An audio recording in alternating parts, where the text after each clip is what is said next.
Tottenham till I die. Raise a banner, let it fly high through the rain, through the fire. This is my cause, my only desire.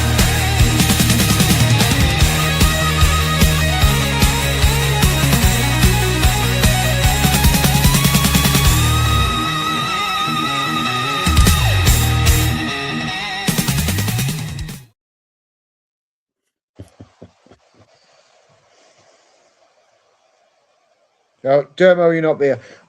So good evening, everyone. Welcome to Yeah, THFC. hello, I'm back. Oh, there he is.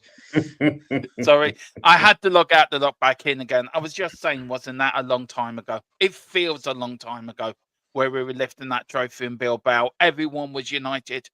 West Ham fans and Arsenal fans were crying. Tottenham fans were celebrating. Chelsea fans were still trying to find their football club because they lost it somewhere down the King's Road. And Millwall just being Millwall, little bad boys that think they're big men trying to jump up and down like a jack-in-the-box. That last bit is from a video somebody put into a group chat by men, right? And this, I think, who were Millwall playing at the weekend? Who was it? Forget now. And there was this little Millwall fan. He wasn't tall enough, right, to see over the wall. So you had to keep jumping up to abuse the away fans. It was the most funniest thing you've ever seen, just jumping up and down. Somebody actually bought him a seat to stand up on. It was so funny. But guys, welcome. And yes, we are being joined by the lads down in the West End of London. Yes, it is the one and only Tony. East End of London. East End of London, sorry. East End. Do you know what? I worked in the East End for a long time. Lovely people. Salt of the earth. You couldn't wish to meet a nice bunch of people. It's just a shame about the football club. But Tony, welcome. How are you doing, man? And this is the only West Ham fan I truly like and respect. He is a proper gentleman. He really is. Tony, how are you, sir? I'm good, mate, and thanks for the invite on this. Looking forward to this one, I must admit. And obviously, I've been ganged up on because there's 3 of you in this one. But I'll come out fighting, don't worry. Yeah. Well, don't worry. You get your one back on Sunday when I join your show. And then there'll be an Arsenal fan, a West Ham fan, and a Man United fan. So I'm going to be totally outnumbered. So you can all jump at me then. Joining me, of course, my 2 usual co-hosts, of course, we all look very smart. All have had our haircuts. Get it done. It's a big day tomorrow at West Ham. Rain's going to the game. James is going to be joining me on streams here. So, Rain, we'll start with you, bud. You're going to the game. How are you very quickly this evening, bud? I'm really excited about going to. We've been talking about it. Everyone's saying, we're really excited about going tomorrow. And someone said, "Really? Are you really excited about the game?" And everyone's like, "No, we're just excited that we're going to go and meet up to do the protest." That's what we're all excited about. Which I guess is partly what it's about, right? It's just as much about going and being with people as it is about the football. So yeah, I'm really looking forward to going up and meeting up with some people who I don't normally see them because I'm Paxton. I'm in the North Stand, and so many of these guys are in the South Stand, so I don't normally see them. So yeah, it'd be good. And James, how are you, bud? Of course, you're at the Tottenham Hotspur Stadium already, looking after it. In case anyone tries to nick it, goes and puts it on the set of wheels and runs away with it. Yeah, definitely. So how are you, bud? Are you looking forward to the game tomorrow? I think we are looking forward to it, aren't we? Because it is a London derby. It is North versus East. And it's about bragging rights, isn't it? Absolutely. It's a London derby. Everything's bragging rights when it comes to a London derby. I mean, I'm absolutely looking forward to it. I'm looking forward to see how Gallagher fits into Thomas Franks' system. And I'm looking forward to seeing us hopefully play some attacking football for once. I can only hope and pray on the latter. But yeah, it should be a good game. I'm looking forward to it. Proper looking forward to it. I look forward to every Spurs game, Dermo. You know I do. Yeah, you and me both do. But you know it's going to happen, don't you? It's going to end up being 0-0. 0-0. Yeah. Look, welcome a few people in. We are also being joined. We are going out on Hammers Football TV. So big up to everyone. Welcome to everyone over there, guys. And look, tonight's all about banter. It is all about banter, and that's what it is. I think we're going through enough pain with our football clubs at the moment. We can all agree that you're in pain, Tony. We're in pain. The West Ham fans want their board out. We want our board out. West Tottenham fans want to buy Paquetá. Paquetá wants to go to West Ham. Wants to go to Brazil. I mean, you know, you have an ex-Tottenham manager in Nuno. We just have a shit manager in normal in Thomas Frank. So yeah, there's a lot we can sympathise. We can sit at the bonfire and have cups of cocoa and ready hug each other. No, we can't because we can't stand each other. Right. Let's welcome a few people in. We've got Brian. Big up to you, Brian. It says big up to you. We've got Daz as well. It says Tony. Big up to you, Daz. We've got also Matt Foster as well. Big up Daz. Big up Tony. And he says, does THFC stand for totally horrendous football club?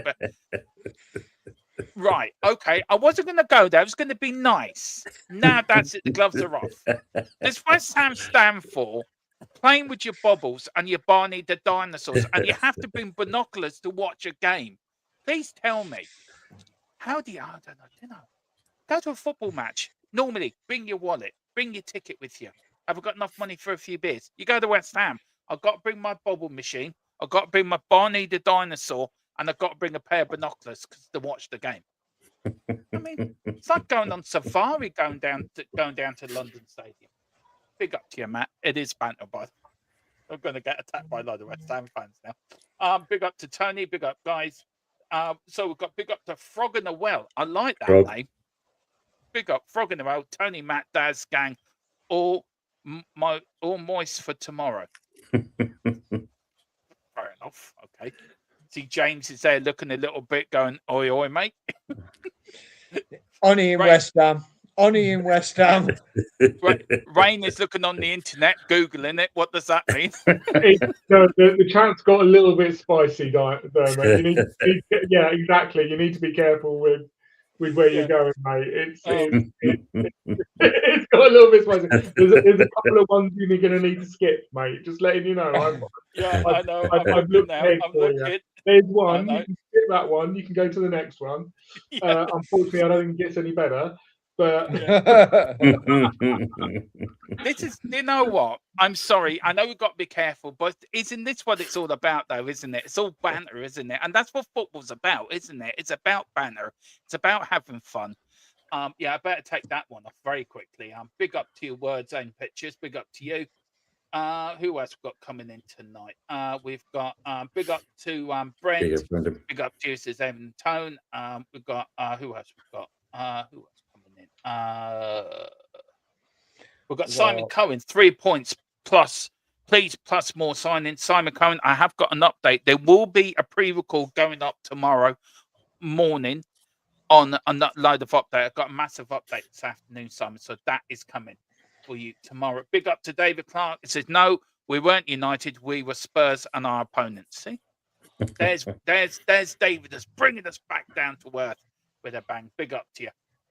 Big up to you, Akers, as well as Sacco. That's what I've named tomorrow's derby. El Sacco, yeah. I want to start on that, guys. Is it El Sacco? Do you think tomorrow will be the end for one of the managers of both clubs? Do you want to go first, Tony, and then I go to James and Rain? Well, you know, the board will give the dreaded, you know, they've got the vote of confidence in Nuno at the moment, and obviously they're going to back him with the signings. So we'll see. This might be a turning point. You never know, but I think it's a couple more games to go.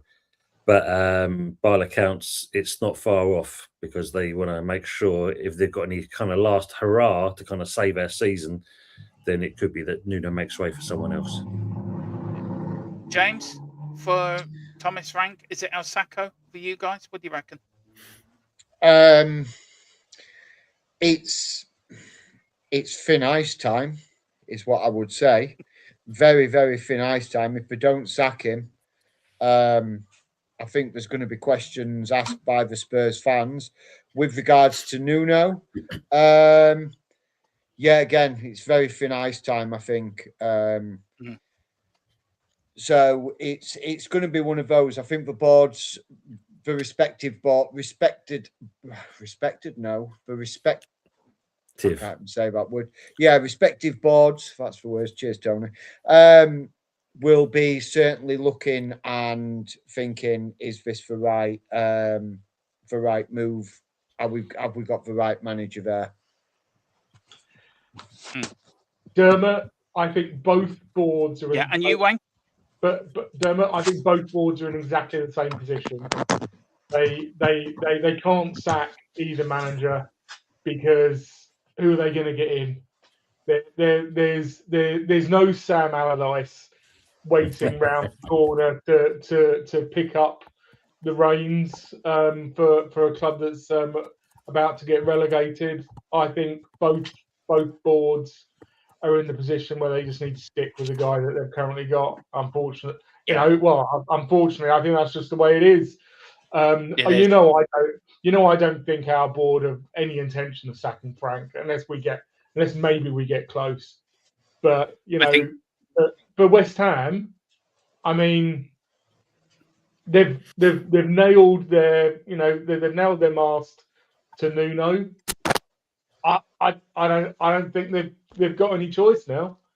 Yeah. I don't know, Tony. Is that I don't know where you go with that. Well, they've just signed a new first team coach to join with Nuno, so they've kind of strengthened in that department. Hopefully, he's going to be one of those that's going to help,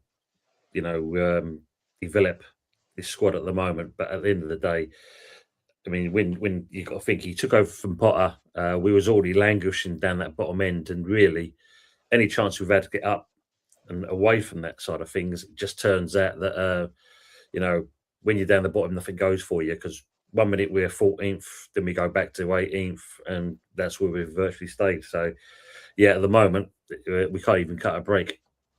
Simple as that. So, yeah, I mean, the board's going to stick with him. I think, they've got to have saved grace in the fact of they can't sack another manager to get someone else in this period of time and hope that they're going to turn it around and it's going to stay, save them from...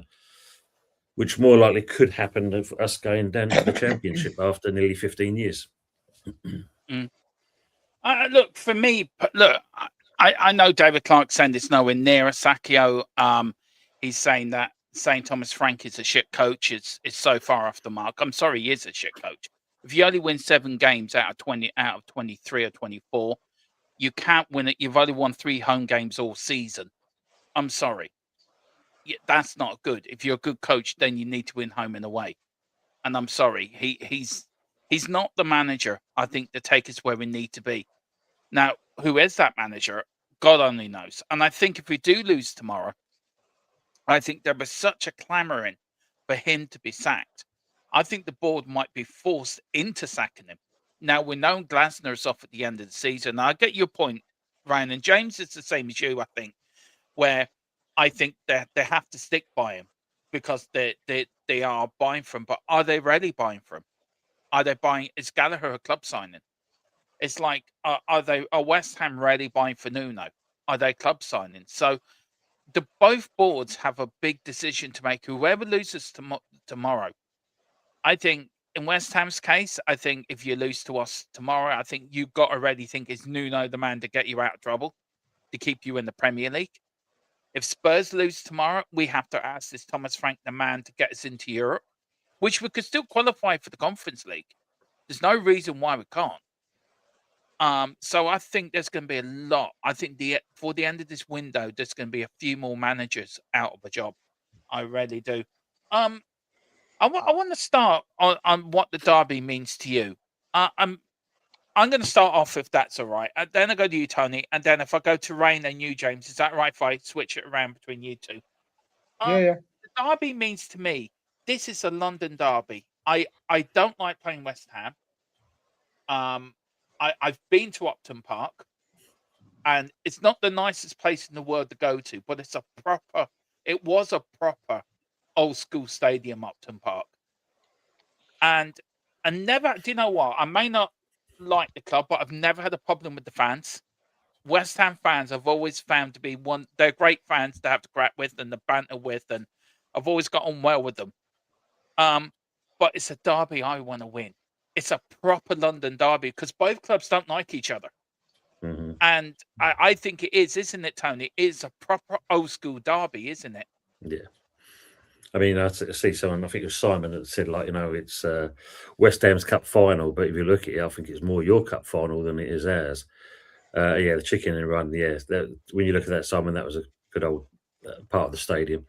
But yeah, it is, when you look at these kind of derbies, obviously, you could either say you're living in the shadows of Arsenal because you're both in the North London area. Mm. But when you play us and that, it's a little bit different when we play, when we face each other. It's definitely different to if we play, for instance, Chelsea, Fulham, and Arsenal. When we play you, there is some hatred. You can see it. It's quite clear. It is. Rain, what's it mean to you, bud? What does this game mean to you as a Spurs fan?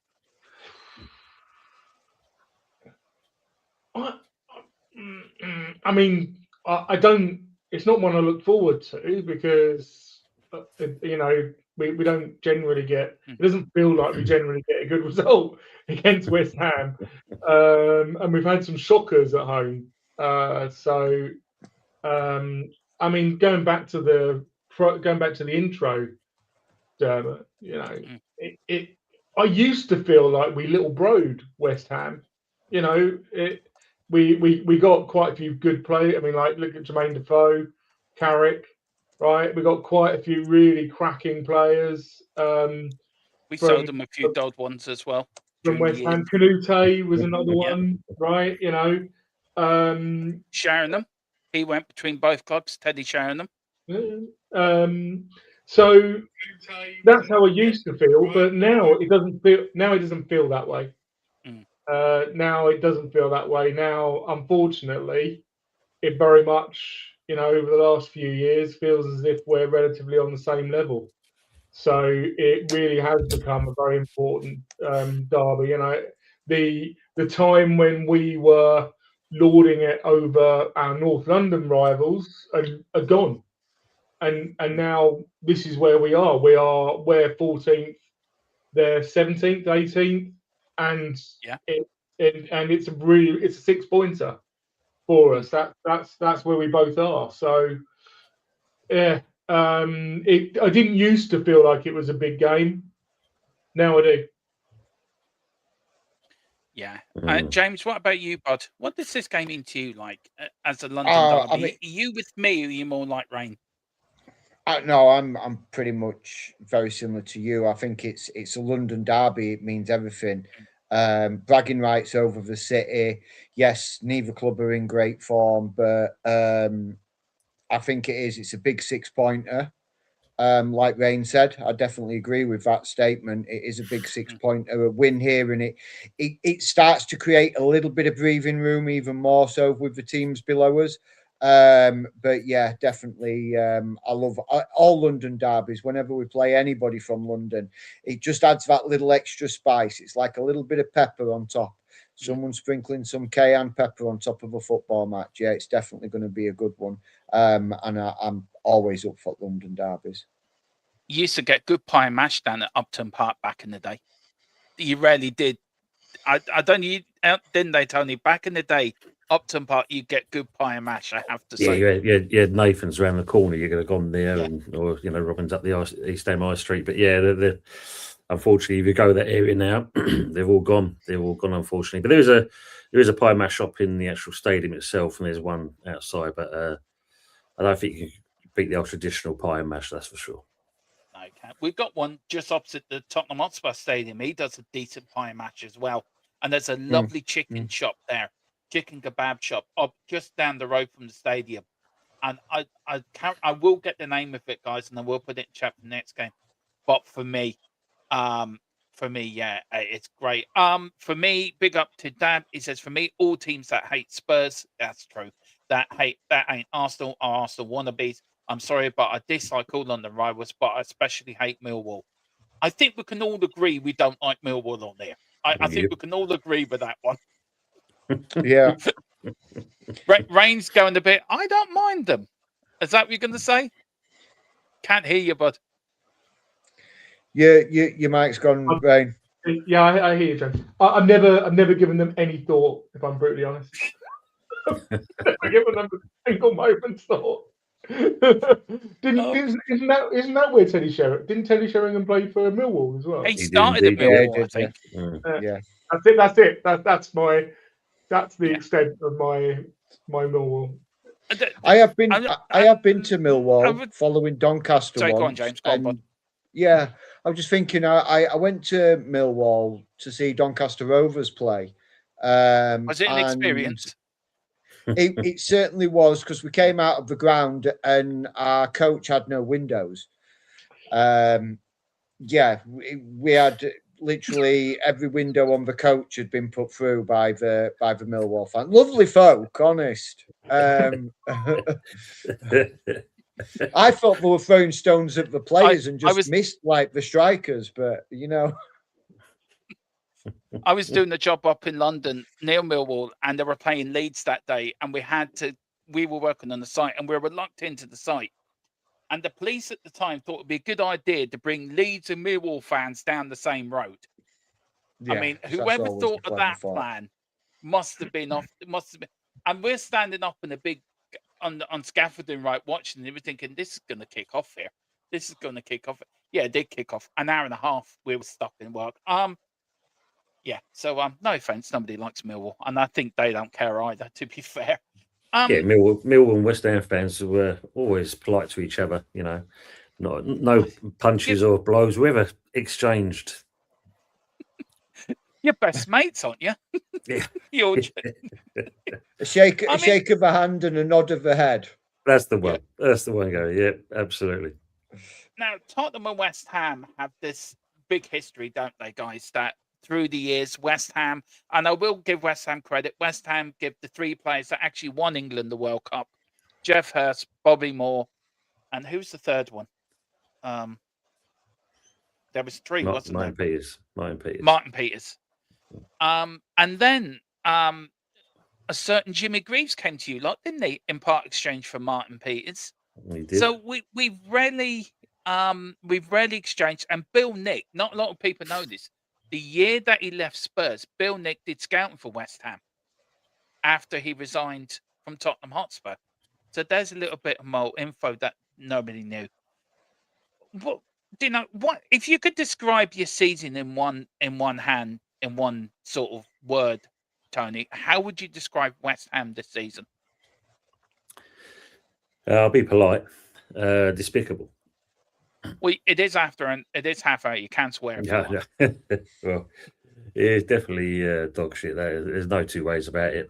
To go through as many managers like we have, the fact of, not just the managers, the poor signings, Tim Steiden. Then you had I forgot his name's Kyle McCauley with Potter. We've now got Mendes in with Nuno, but at the moment, it's the whole club stinks from top to bottom at the moment. Yeah, the German missed the best bit. It was Millwall in the war. Oh, yeah. It's the same with us, isn't it, guys? For Tottenham, really, it sounds similar, doesn't it? Really, dysfunctional board, crap shambolic. Results. Yeah. I mean, are we bigging this game up to be a 0-0? Because we're here, we're all excited for it. We're going to go in there. It's 3 points, could mean a lot. It's sort of been described as Alsacchio. And what are your hope for? If say Tottenham win tomorrow, what's your hope, guys, for Tottenham winning tomorrow? And then I'll ask you the same question, Tony, about West Ham. But if we do get a result, what do you want to see tomorrow from the board? Two separate questions for you guys. I'll start with you, James and Ryan. Got one question for you, Ryan. Win tomorrow. What do you want to see from Thomas Frank tomorrow? Attacking football. I would like to see 3-4-0. Attacking flair, attacking drive, playing like what we played the second half against Aston Villa. really taking the game to West Ham. Don't let them get comfortable on the ball. Stop sitting back. Stop trying to defend a 1-goal lead, because we're never going to do it. Just more attacking football is what I'd like to see, and I'd like to see us really put the sword to West Ham and really say, okay, we're turning a corner. Yeah. And you, Rain, about the board. What do you want to see from the board tomorrow if we get a result tomorrow at West Ham? What's the next thing you want from our board to do? It's not contingent on what happens tomorrow. They just need to get their fingers out and deliver the plan that they should be looking at, right? And if I know that we've got a predicted lineup to talk about, I don't know, but if what's being rumoured is true, we are still in absolute dire straits with regards to the players that are available for Frank to deliver the points that we need if we are not going to get sucked right into the bottom three fight, which is perfectly possible of happening. I don't see the board doing anything different to what I would almost judge them if they had an emotional response to tomorrow's game. I want a board that is rational, that has got a plan and delivers it. That doesn't. I'm not so sure. I think they're just very, very slow at the moment, but we need to see them do it. Yeah, no, that's a good point. I mean, Tony, look, there is rumours Palunia is missing, injured. What do you want to see from Nuno tomorrow? How do you think Nuno's going to set up against us tomorrow? What do you want him to do against us? Because he is an ex-manager of ours. He does sort of know how Tottenham play. I feel Nuno is a good manager. I just felt Tottenham was the wrong club for him at the wrong time, I think. I think he done brilliantly at Nottingham Forest. I think he was harshly treated there. He's come down to you lot, which I'm not trying to be rude, but at the moment, West Ham are in a bit of a mess on and off the pitch. But do you feel sorry for Nuno, and what do you want to see from him tomorrow? Can I just interject just quite quickly? Yep. I never saw the problem with. I never really understood the problem with Nuno at Spurs. I never really got it. It felt like a visceral sort of reaction to the fact that he was ninth choice Nuno. That's what he was known as, ninth choice Nuno. I don't think he was ever really given a chance to deliver at Spurs. Would he have delivered? I don't know, but it did feel very much like, yeah, mate, we don't want you. We never wanted you. Which is, I don't know. I felt I didn't really get it, to be honest. No, I get that. I get that. I mean, Conte was available and decided, right, we're going to go for Conte because he's there. I mean, he is your manager, Tony. How do West Ham feel about Nuno? Are you still behind him, or do you want him out? It's the problem with this one is the fact that he's proved himself at Forest, but come to us, and it's the dabbling that he does. It's games where you think we should be comfortable in a way he sets himself up, but unfortunately, the one that sticks in my mind, and the people in my chat know this one, is the Bournemouth game. We went 2-0 up in that game. Callum Wilson was having the game of his life for West Ham. And then in the 52nd, 57th minute, he hooks him off, and we go defensive for the remainder of the game. And all of a sudden, like, the stats don't lie. 2 shots to theirs 25, and it's decisions like that basically makes or break a manager. So when you're doing things like that, you don't do yourself any favours. He does set up too defensively sometimes, and that allows teams to kind of exploit that. And the one thing we've not addressed, and that's with Lopetegui, with Potter, and also with Nuno, but is when it comes down to set pieces, we are absolutely atrocious. But like everything else, you hear the old saying, you can only work with what you've got, and he's had to inherit, people from Lopetegui's era for the 10 signings, Potter, what he brought in, and he's still trying to find, in certain respects, the best formula, and that doesn't help us going forward. And as for the fans, it is the point of when we lose a game, especially when we allow teams back in. The chant is get him out. Let's get rid of him, because he like I said, he doesn't do himself any favours in that respects. And sometimes he doesn't have an option. I mean, they're going back to what Rain's saying there, not being funny, just like with Thomas Frank. If you come to Spurs, the one thing I would say to that chairman, and that is, what guarantees that I'm going to be backed? Because not being funny, you've had Conte, you've had Mourinho, you've had some decent managers there, and really, yourself, none of them have really been backed. No, so Thomas Frank going there, he should have kind of thought about that before he decided to put pen to paper. Not being funny, it's like Potter going to Chelsea. At the end of the day, that aged that man by going to the wrong choice. He should never have gone there whatsoever. Nuno's got a hard task. I mean, he's got to try and turn this squad around. And if you look, it's not just on the pitch. It's also skin deep. You can just see that everyone is basically they're knackered.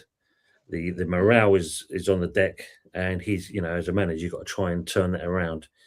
And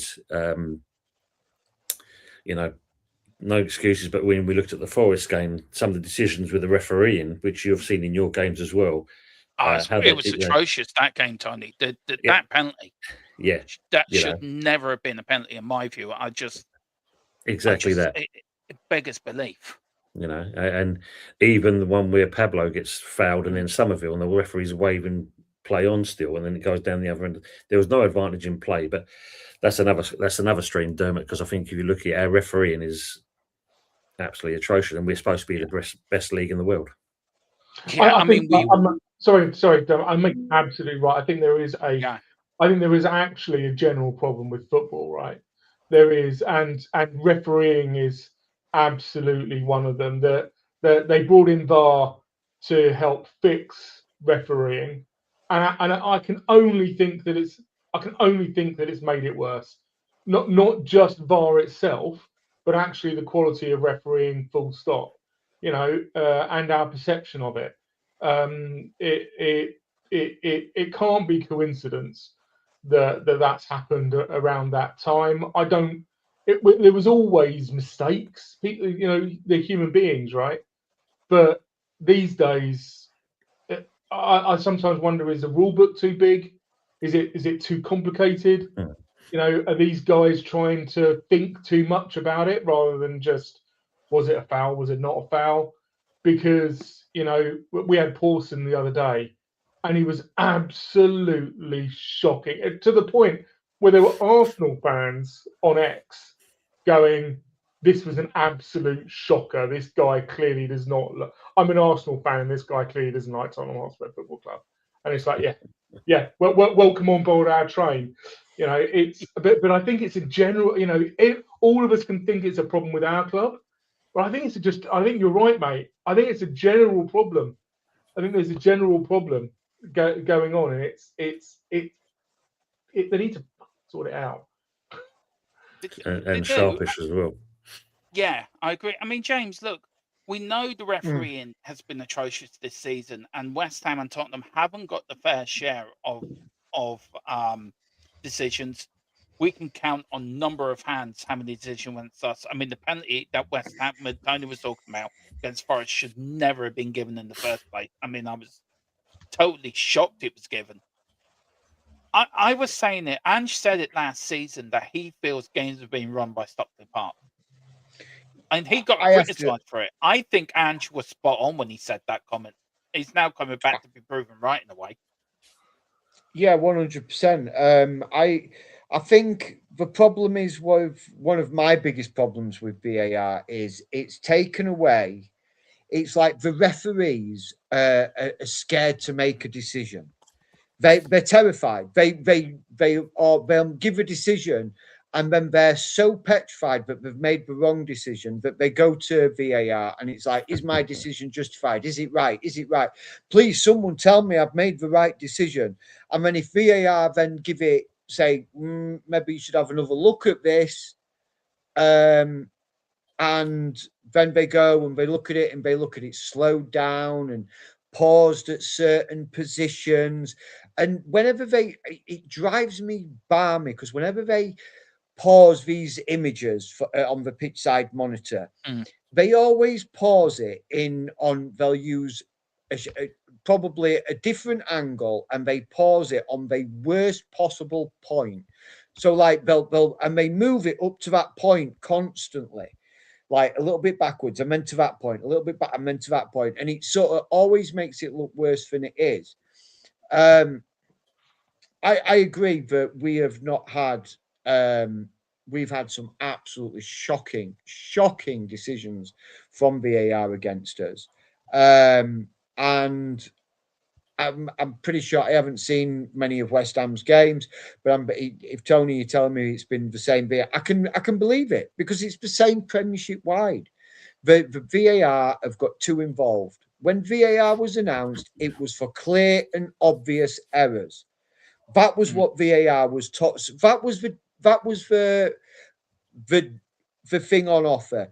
VAR is not coming to interfere with the game. The game will run its course, and VAR will only step in for clear and obvious errors. And we saw it last season, even this season. Minuscule parts of a human body being offside and is offside. That's not clear and obvious. That's micromanaging a game to a point where the game is becoming boring. Yeah. Because everything, you can't celebrate a goal being scored because it's everybody scores and it's like, oh, hang on, let's just wait for VAR to confirm it. Yes, VAR confirms it. Right, now we can celebrate. It's just taking over, and it's ruining the game, and it's ruining the game I love and us as fans love. I mean, referees are a period of time, isn't it? Sorry to interrupt there, Dermot. It's when they take. I think one of our games, it took nearly it was nearly 6.5 minutes to make a decision when it was clear and obvious what had happened. But they're umming and ahhing, they're looking at the thing, and what you've got to look at is the Forest game. You know, not just the fact of, as Dermot's saying, the penalty that Forest got awarded. It was the 2 fouls on Pablos and Somerville, but also Somerville scoring the goal. And then VAR saying that it was offside because Tatty, the new signing, was offside, but he deflected off one of their players. Somerville carries on through, scores a goal, and they're kind of, it should have been. It's them thinking, and unfortunately, as you know, those decisions make or break either your season in winning the championship or being relegated. Yeah. I want to ask you, Rain, very quickly. I wish they'd just tell us it's going to take like 6 minutes, so we could all just nip, and have a drink. While they're doing it. Time well spent, exactly. Yes. Sorry, Dermot. It's okay, but look, you go to the games. You go to most of the home games in the Premier League. When there is this delay with VAR, what's it like in the stadium? I'm on WhatsApp, mate.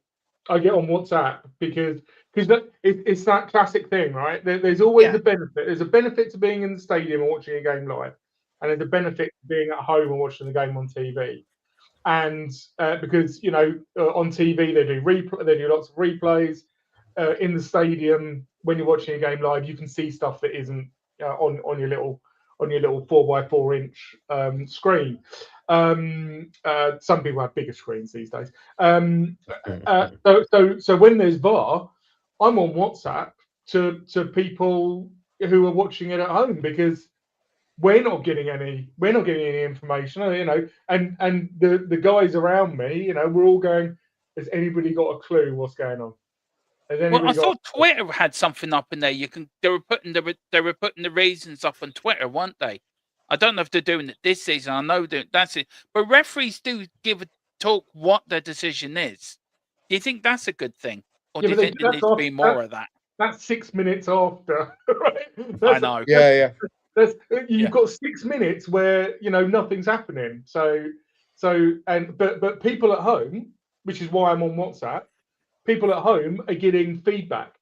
That's, I just think they should just bin it, or just say if you haven't made a decision in a minute, then just go with the on field and just accept that the ref's a bit of a donut.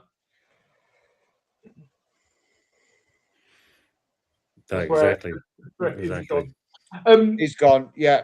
I agree, Rain. It is very much, and I understand that there's the element of perception when it comes to VAR, and some people say it's done wonders for the game, and the one that always draws me, and I come back to, was earlier in the season when we was playing Newcastle, and Benton Curry's put in a headlock, and Newcastle score while Benton Kerr's in a headlock. And I'm just thinking, how is that not been given as a free kick? And then it just goes on and on, James. But it does, it absolutely does. The referee for tomorrow is Michael Salisbury. I've done a little bit of research, and he's done 2 West Ham games. He's done 2 West Ham games this season. Brighton, where you drew 2-2. I don't know how we performed in that. And Burnley, where you beat them 3-2. And he's done one Spurs game, which was Wolves at home, which was awful. Really, that was pretty much the start of Frank out for a lot of people. Wolves at home, where we really struggled, but that was 1-1. So what this is telling me is we're getting goals tomorrow, lads, which is a good thing if nothing else. Yeah, so that's what this one thing is telling me. Sorry, Dermot. Sorry. Yeah. Actually, no, the referee tomorrow is Gerard Gillette. That's who the referee tomorrow is. Yeah. It's Gillette. And the VAR man is James Bell. Never heard of him. Well, if Gillette, no, then... You're right. I'm looking at the wrong game. if Gillette's the referee tomorrow, then we won't have a hope in now, because he does not like Tottenham at all. I mean, that man never gives us anything. Look, we could look VAR. I think you're right, Tony. You bring it back. VAR can break a season, win you a league, get you relegated. It can really screw you over. A win for West Ham tomorrow, that drags us into a relegation fight. So I think my question for the guys here is, I'll start with you, Tony, and then I'll go to the lads. A win tomorrow. It's vital you get a win tomorrow, isn't it? To get yourself sort of out of that. I know it won't get you out of the bottom 3, but it'll put you in touch and distance. Yeah, and that's the thing. No return, aren't you? Yeah, we need to do that. I mean, when you look at it now, I mean, we're 7 points adrift of Forest, and every point now is crucial. And the fact that the times where we should have got them, it just comes to, like I said earlier, Nuno chopping and changing things, making some weird decisions.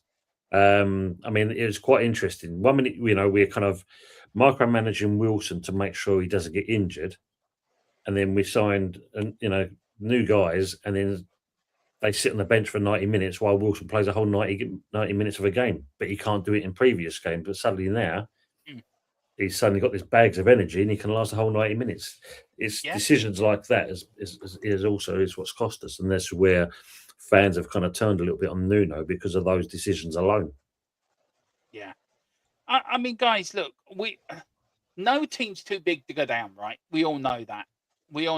And I know. Look, it's been 77 since we last went down. I mean, it was the year I was born, so a lot of people blame me for Tottenham getting relegated. James wasn't even thought of back then. He wasn't even twinkle in his dad's eye, or around the same time. Wayne was a little snapper running around in short shorts, trying to find, give me the ball, I can play for Tottenham. So, we haven't seen Tottenham relegated. We've nearly seen them relegated, but we've never seen them relegated. If we lose tomorrow, lads, are you worried that we might be sucked into a relegation battle this year, where last season we were lucky because the 3 teams below us were absolutely downright awful, but this year we do have West Ham, and like it or not, they could put on a bit of a spur. Are you worried? He wants to go. James, you want to go first, bud? I'll go first on that one. Yeah. I don't think it's a case of us being sucked into a relegation fight. We are in a relegation fight. Yeah. It's not. We're not getting sucked into this. We are in a relegation fight. If things don't change, our form is shocking. our home form is shocking. Our away form has turned shocking because our away form was the only thing keeping us sort of afloat. That's now gone out the window. So yeah, we are in a relegation fight. We need to start getting results because if we don't, we will find ourselves in the bottom three, quick, sharpish. And so we are in it. We've got to start playing like we're in it and stop thinking like we're cruising top of the table, 20 points clear or something.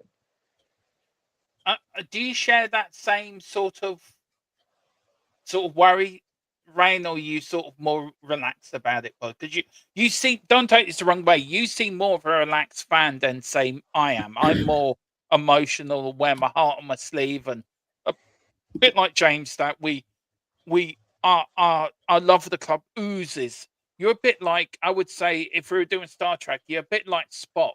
You're logical. You look at things a bit more logical and thinking, do you know what, guys? Don't be stressing. We're going to be all right. Are you worried, or are you just sitting back there, a bit like Spock on the Enterprise bridge, going, do you know what, Captain?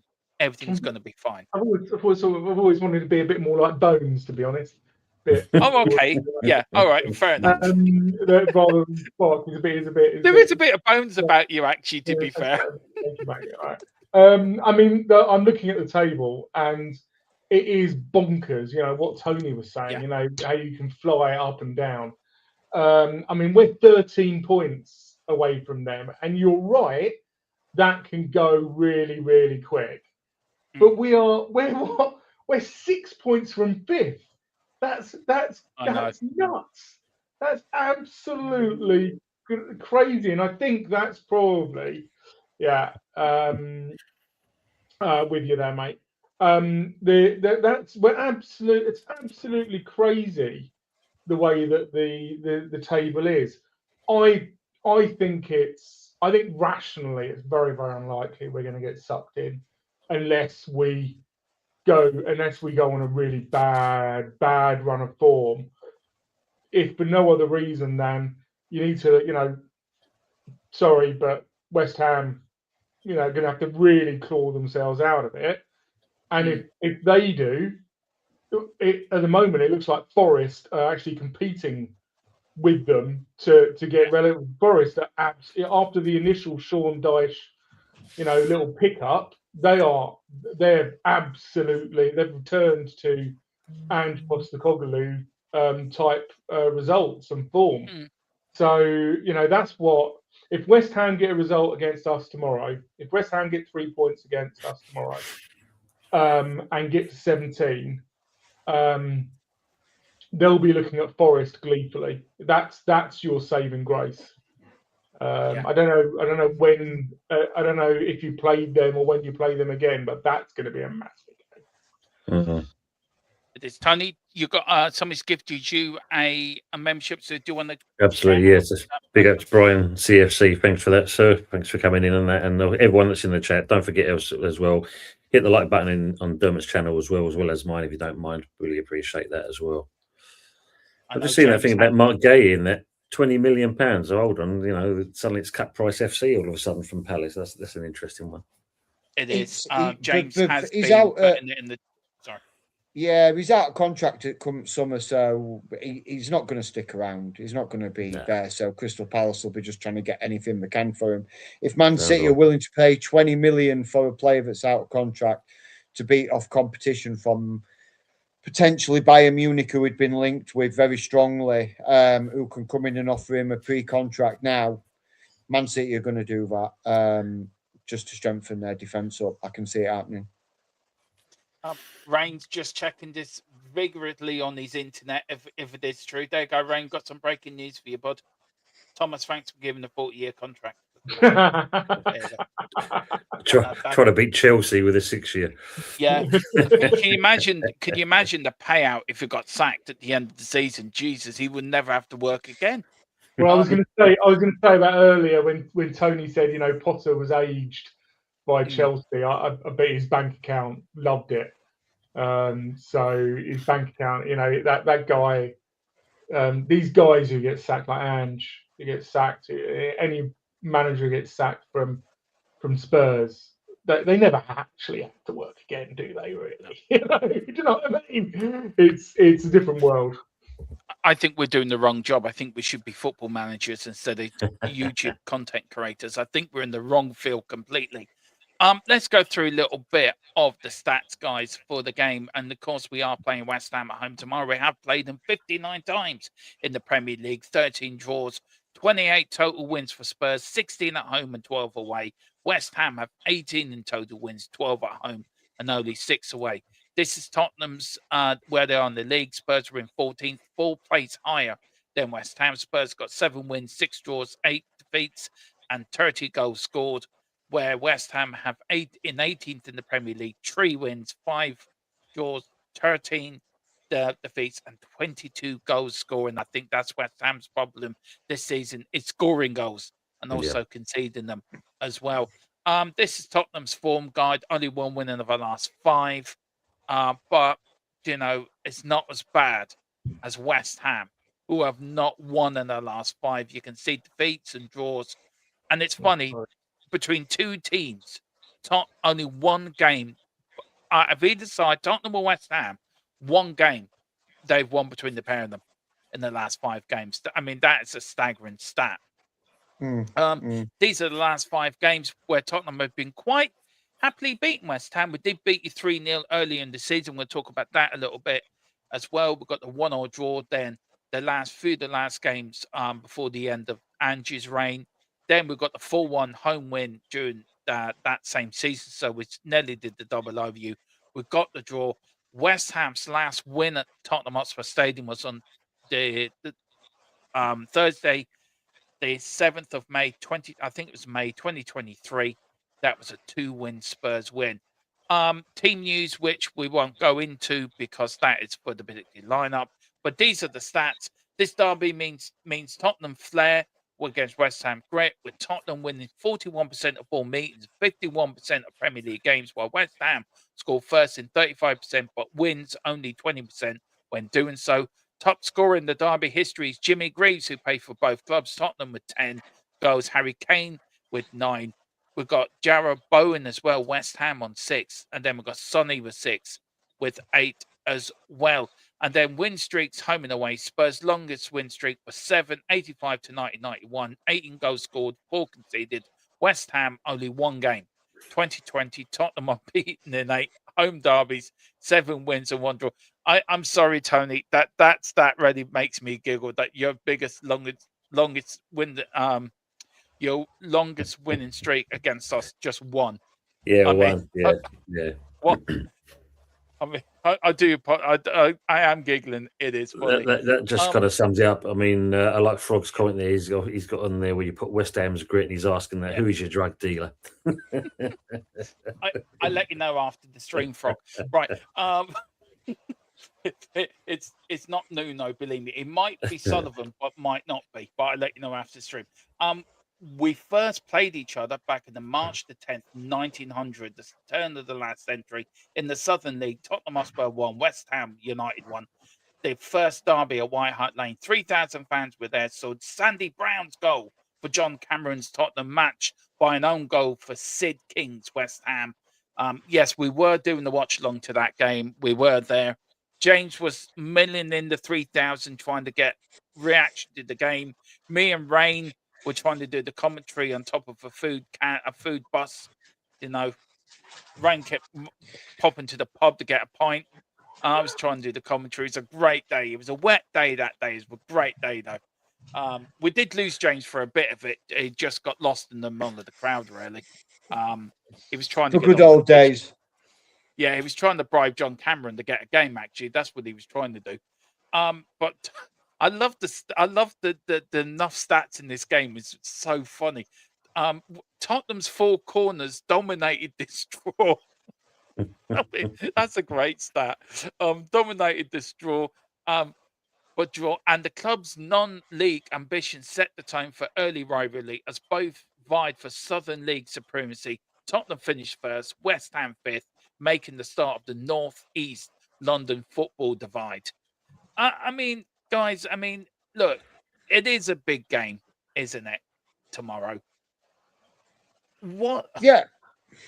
it's a big game for both sets of fans. So if you were in that dressing room tomorrow, Tony, you're in the West Ham dressing room. Nuno said, Tony, I want you to come in. I want you to speak to the West Ham fans. Guys, I'm going to get you to do the Tottenham one as well. What would you say to them West Ham players in that dressing room before they go into that tunnel, onto that pitch at Tottenham Hotspur Stadium? What would you be saying to them? Don't concede from set pieces. That's one thing, because that has been our most woeful thing at the moment. I think the key thing is just making sure that they give it a go, and that's the main thing you want. Actually kind of come at Spurs, try and play and give a good account for themselves rather than what they've been doing of late. I mean, some of the games have not been too bad. It's just a fact of we just cannot get things across the line, and that's been our biggest problem. As I said earlier before we came on, it seemed to be with Castellanos and Pablo and that everything's now centred around them. They're going to be the turning point for West Ham. These two strikers that we've signed. That's it now. Job's done. We're going to carry on and we're going to win with all these games because of these two players. But we've got to look at everything else behind us because Areola can only do so much, but our defence is absolutely shocking, and it's proved that when it comes to corners. You've enjoyed a good spell against us with corners. I think you've got 11 you've scored from over the years. So that in itself just tells you, if anything, that's possibly where Thomas Frank could look back at the history and think himself, this is the way I'm going to undo West Ham. Yeah. What would you be saying to Nuno before you leave that dressing room? Don't change what's not broke. Simple as that. If it's not broke, you don't need to fix it. Simple as that. Stick with what you're going to do. Have a game plan and make sure they stick to it. And more importantly, make sure you stick to it, because the tinkering is killing us. It actually kills us in games. It is. James, Rain, you're going to get the players. James, you got the manager. You're in that dressing room. Rain's in there talking to Romero and Van der Ven. He's trying to get the players all riled up. You got Thomas Frank in the corner of the dressing room with his coach and staff. I like that from words. Yes, I see that. Yeah. What would you be saying to Thomas Frank tomorrow? What words of wisdom would you be whispering into his Danish ears? Is that me? No, for James. You James. get the players in a minute. Don't be defensive. We're at home. We've got the crowd. Don't be defensive. Give the crowd something to cheer about. Be attacking. Be bold. Be brave. And come out fighting. Don't go out with a whimper. There you go.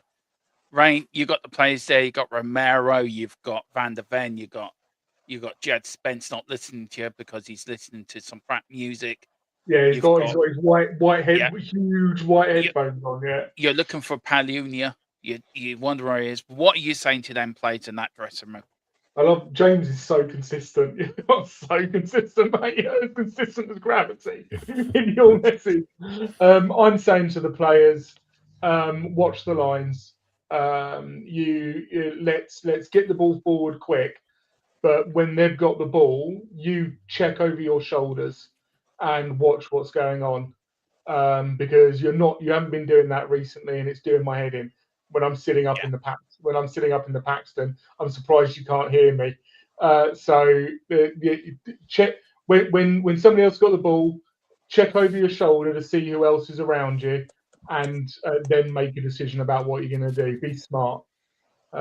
Because Tony, our guys have got the situational awareness of a goldfish these days. They're absolutely useless.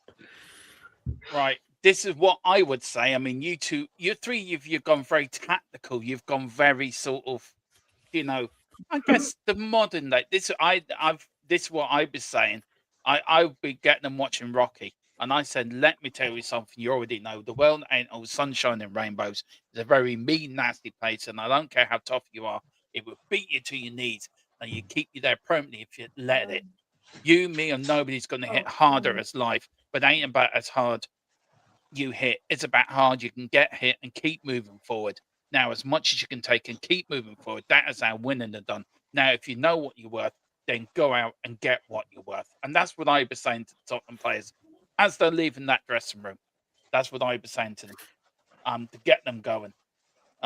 See, I see Rain's already inspired already. Look, he's James is really inspired.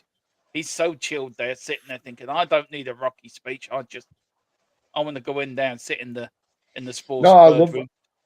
I love that speech. I think it's a very apt speech, and it can be implied on many different facets of life.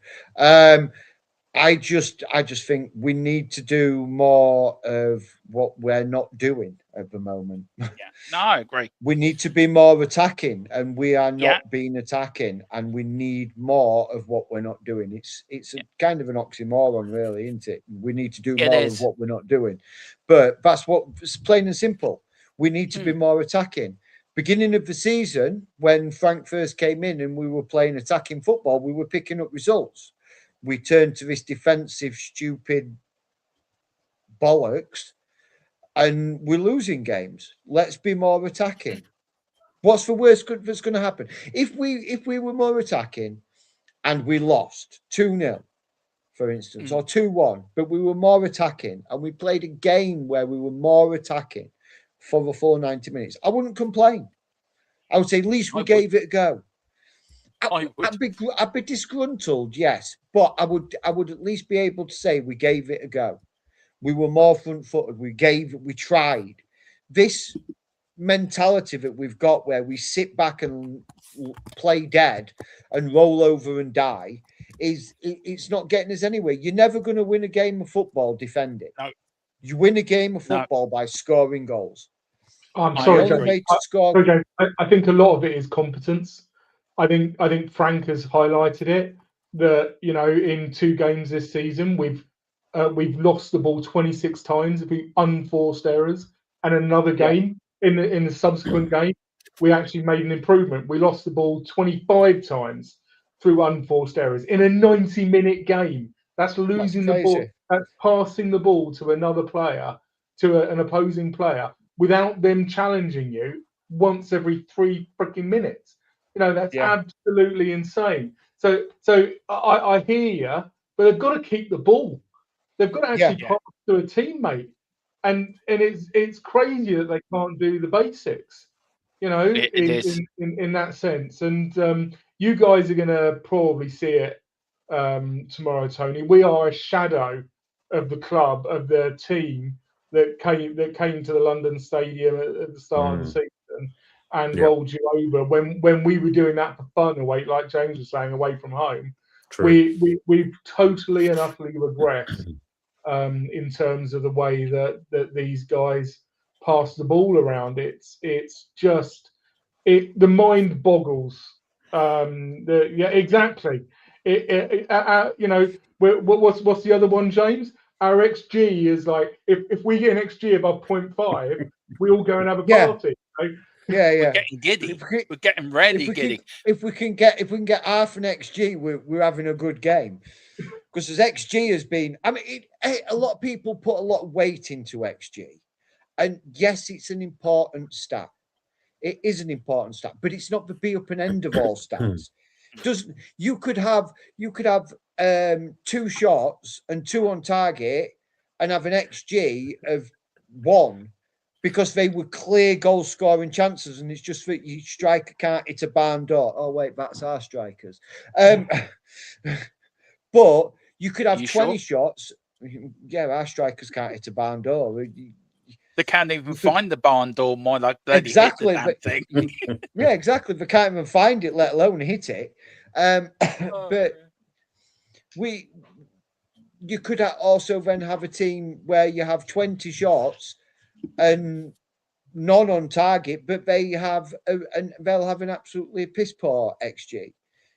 So XG is not the be up and end of all stats. There's other factors that come into play with XG. Like I say, I've said it a few times today, and I'll say it again. I just want to see us play attacking football. I don't want to see us playing kamikaze football like we did under Ange, because that wasn't sustainable. I just want to see us play front foot football. Stop defending. Not stop defending and switch off, but stop trying to play this defensive shit that we've been witnessing for the last 4 months. Well, It's all I'm just going to not say, James, doing it. is no, all I'm going to say is welcome to Frankfurt. Listen, Yeah. guys, we are going to end up there, but we're not going just yet. We're going to get the guys' score predictions and where we can find. But Tony, I want to thank you for coming into the Lions Den. You're You've most been well welcome. supported by the West Ham fans tonight. And I have to say, your chat has been well respected tonight. Big up to every one of them as well. They're Yeah. great. Tell They're us a great little- people. Yeah, tell us a little bit about Hammers Football TV and what's your score prediction for tomorrow, bud? Yes, the Hammers Football TV, as you know, it is a West Ham channel. I do other bits, and as you know, the Sunday night takeaway, I try and get all walks of life to come onto that program where we can talk about our West Ham and you know and how all the teams have done over the week, and obviously any subjective kind of matter when it comes to VAR, as we've always seen. But yeah, I try to do watch-alongs where I can doing that. And score prediction for tomorrow, it's going to be one of those. I think it might be because both teams are on a little bit of tenterhooks at the moment. I'm hoping in certain respects that we'll just nick it 2-1. Ooh, interesting. James, where can people find you, bud? And what's your score prediction for tomorrow? Before you go back into the stadium. Yeah, before I disappear back into the stadium. Yeah, obviously people can find me on here on THFC Till We Die. It is my home from home. Also, you can follow me on X at THFC James. Please jump over there and hit a follow on that. I tend to try and get all my transfer info that I get given on there. After obviously we've broken it first, Dermot. I don't post anything but we don't break first. And my score prediction, I've put it in the chat a couple of times. I'm going 3-0 Spurs. Right. I'm going to go and do my usual. I'm sorry. We're going to win 4-0. We're going to go turn up tomorrow. We're going to bat. Oh, what? Am I on mute? Or No, we Rain, can don't forget to ask Rain. I know I'm going to Rain. Don't worry. Oh my God, no. Oh, wow. I'm giving Rain the last word. I'm giving Wow. him the last word on THFC. He gets the last word. For me, I'm going quickly 4-0. We're going to turn it. We're going to turn up tomorrow. We're going to batter them. Rain's going to have a day of glory of goals, jumping out of his seat 4 times. James will run around his house, topless, going, olay, olay, olay. It's happened again. And Tony will be going, oh shit, West Ham lost the game. Right, where's the bottle of whiskey? Now, Rain, you're going tomorrow, bud. You're going to the protest. Why I want you to go last this? Because I want you to talk about the protest. Where can people meet change for Tottenham? And also, where can people find you first? Score prediction, and then the protest, because you are going to it. So, sorry for waving the pen at you. It's like being at school. But the That's teachers all right. are waving that. I do feel like I should be taking notes. There's Yeah. quite a few things It there. is. Yeah. It is. Yeah. Right, score prediction. Okay. Score prediction. Firstly, I love this. Harry Monk, Dermot. We found your West Ham alter ego. Where? What's he saying? Oh, I love him. Harry Monk, 9:08 p.m. 9:08 p.m. 0-5 West Ham. Love it. 16th of January 2026. We found my brother from birth. I'd love you two to get into an auction and start bidding each other up. No, 6-0. No, 7-0. It really depends on who we've actually got to go into the team, because we are walking wounded. You have no idea how walking wounded we are. I'm provisionally going to go 2-1 Tottenham. The old Pools home 2-1 score. Where can people find me? Here 3 or 4 times a week, 2, 3, 4 times a week.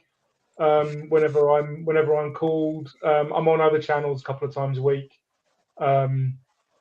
Various other Spurs channels a couple of times a week, giving my opinions, helping out. The protests tomorrow. So yeah, we are protesting tomorrow. It's a little protest. At the end of last year, we had some really big protests, which you'll probably be aware of, which were attended by thousands of people marching down the high road. I've been an ever present at protests.